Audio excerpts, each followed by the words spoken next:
How do you put on stage a novel composed essentially of ideas, and great dark ideas at that, which sometimes are more frighteningly close to the truth than we'd like to believe?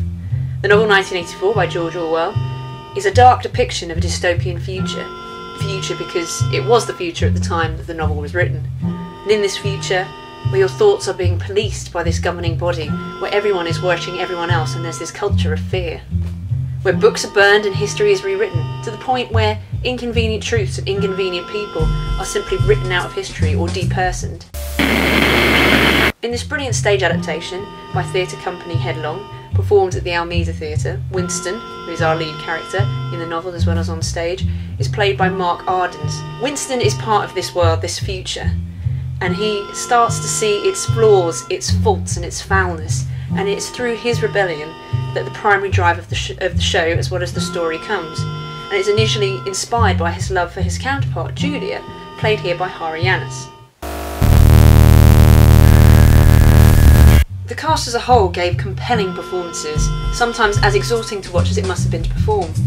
You find yourself somewhat on edge with their performances, observing them almost as they observe each other in that wary, distrusting manner. Who are you to feel for? Who are you to trust? Who are you to be wary of? Even at times the leading lady, Julia, felt as if she couldn't be trusted, as if she wasn't all that she seemed. Most of you would have heard of 1984. It's a novel so influential that some of its terms and phrases have made its way into our day-to-day language. For example, Room 101, which is these days a British comedy chat show type programme where celebrities go on and talk about the things that really annoy them in life, that they really hate, and they get put into Room 101. So it is a place where terrible things go. Whereas in the book, Room 101 is the place where the worst imaginable thing can be done to you. You face your greatest fears, your greatest terrors when you enter that room. That is your fate. And for Winston, that greatest fear is rats. With novels that contain such horrors and terrors as torture and violence, you wonder how much and how far you can go on stage to reenact these things, and you think surely they won't torture someone on stage, surely this won't happen or that won't happen, but they do. They like to shock, they like to bring this terror to life, to really give you the full effect of the work. There are some scenes in the show that are distinctly uncomfortable to watch. There's also an array of unnerving music and sound effects that are used throughout the play at intervals, each time growing more intense or more loud to keep you in a state of being on edge. This builds and builds to a climax where Julia and Winston are arrested, and at that moment you feel real dread, as if your own hopes had been delusions, and that the party did know everything all along, like there was no hope all along.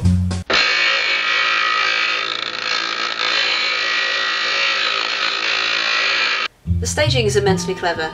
The bulk of the action takes place in what looks like half a library or half a boardroom, where there's an outer corridor where shadowy figures appear and disappear, sometimes through stage trickery and lighting. There are secret rooms and doors in this set, and this one room, this one building, becomes emblematic of all of the rooms and all of the buildings in this place, highlighting the routine and the enforced regularity of this life.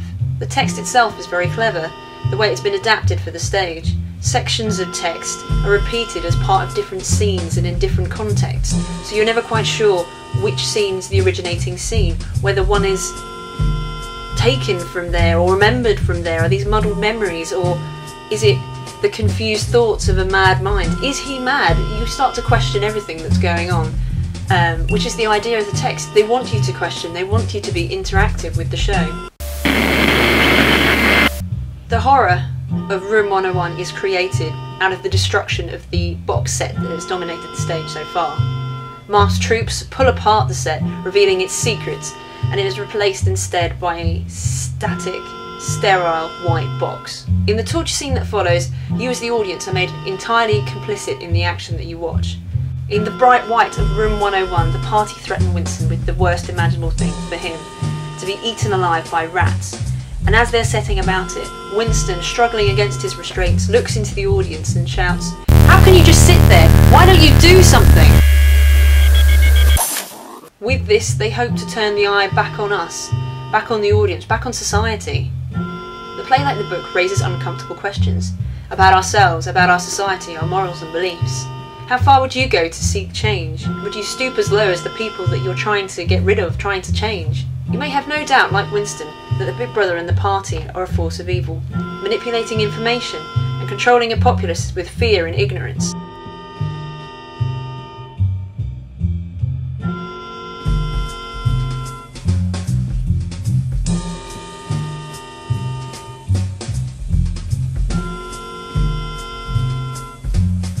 Does that make him better?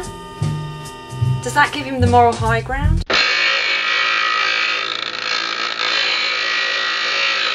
Although this is fiction, it seems sometimes quite prophetic fiction on the behalf of George Orwell.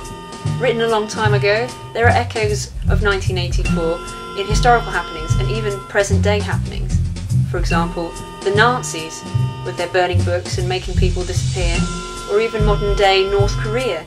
Although we don't know a lot about what goes on out there are sort of hints and more evidence that terrible things happen there and people are being controlled in an absolute way.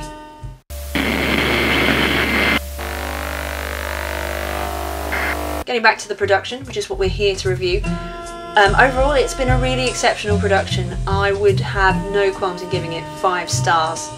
I really love productions like this, where the audience are actively engaged in piecing the meaning together of the show, where although you are just watching, you feel involved, it's participatory, and you're not just a passive observer, and there's something so much more rewarding in that. This has been another great production from a production company who really seem to be in their heyday at the moment.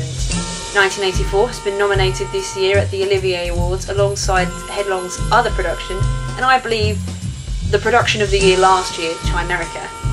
So this year looks set to be another stellar year for Headlong. The run of 1984 at the Almeida Theatre has unfortunately finished, but I am very pleased to say that it is being transferred to the West End in April to play the Playhouse for a limited run. So don't forget to go get your tickets and see it, because they won't hang around for long.